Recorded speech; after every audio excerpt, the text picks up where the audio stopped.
Assalamualaikum dostlar. Bizde Жалауатта жақсы жаңалықтар. Bizde ушундай вело жолдор пайда болуп, официалдуу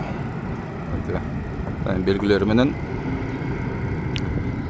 Жалауат шаарынын мэриясына, мэрияны чындыгынын артында турган Ташиев Камчыбек Кадыршевичке терең ыраазычылык.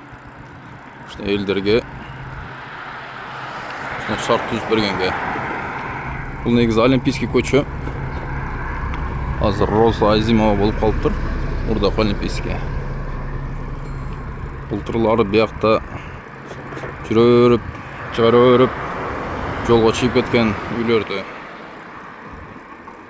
какшады элек, Кудайга шүгүр. Мынакей былтыры тартипке келип, чыккандар ордуларына кирип, элдерге мынандай сонун шарттар түзүлүп калыптыр. Мамлекет ушундай өзүнүн жарандарына альтернативдүү жолдорду түзүп, пешеход, вело, мен оюм боюнча бул биринчи биздин экономикабызга, экологиябызга, жарандардын ден соолуктарына пайдасы тиет. Ошого терең ыраазычылык.